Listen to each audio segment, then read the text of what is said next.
Apocalypse chapitre 9. Premier paragraphe, versets 1 à 11. Et le cinquième ange sonna de la trompette, et je vis une étoile tomber du ciel sur la terre, et la clé du puits de l'abîme lui fut donnée, et elle ouvrit le puits de l'abîme, et une fumée monta du puits, comme la fumée d'une grande fournaise, et le soleil et l'air furent obscurcis par la fumée du puits. Et de la fumée il sortit des sauterelles sur la terre, et il leur fut donné un pouvoir semblable au pouvoir qu'ont les scorpions de la terre. Et il leur fut dit qu'elles ne nuisissent ni à l'herbe de la terre, ni à aucune verdure, ni à aucun arbre, mais aux hommes qui n'ont pas le sceau de Dieu sur leur front. Et il leur fut donné de ne pas les tuer, mais qu'ils fussent tourmentés 5 mois. Et leur tourment est comme le tourment du scorpion quand il frappe l'homme. Et en ces jours-là les hommes chercheront la mort, et ils ne la trouveront point, et ils désireront de mourir, et la mort s'enfuit d'eux.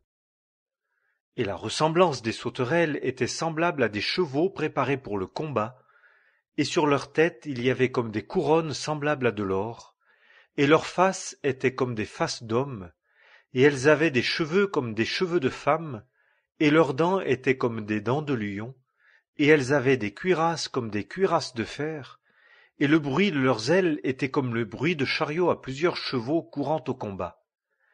Et elles ont des queues semblables à des scorpions, et des aiguillons, et leur pouvoir était dans leur queue, pour nuire aux hommes 5 mois. Elles ont sur elles un roi, l'ange de l'abîme, dont le nom est en hébreu Abaddon, et en grec il a nom Apollyon. Deuxième paragraphe, verset 12. Le premier malheur est passé. Voici, il arrive encore 2 malheurs après ces choses. Troisième paragraphe, versets 13 à 16.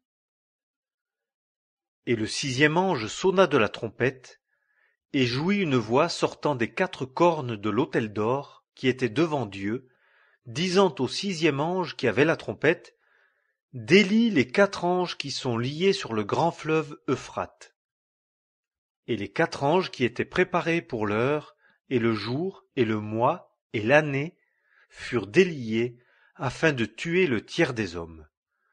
Et le nombre des armées de la cavalerie était de 2 myriades de myriades. J'en entendis le nombre. Quatrième paragraphe, versets 17 à 21. Et c'est ainsi que je vis les chevaux dans la vision, et ceux qui étaient assis dessus, ayant des cuirasses de feu, et d'hyacinthe, et de soufre, et les têtes des chevaux étaient comme des têtes de lions, et de leur bouche sortent du feu, et de la fumée, et du soufre.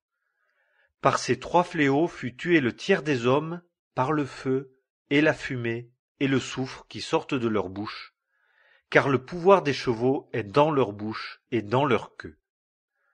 Car leurs queues sont semblables à des serpents, ayant des têtes, et par elles ils nuisent. Et les autres hommes qui n'avaient pas été tués par ces plaies ne se repentirent pas des œuvres de leurs mains, pour ne pas rendre hommage aux démons et aux idoles d'or et d'argent et d'airain et de pierre et de bois, qui ne peuvent ni voir, ni entendre, ni marcher, et ils ne se repentirent pas de leur meurtre, ni de leur magie, ni de leur fornication, ni de leur larcin.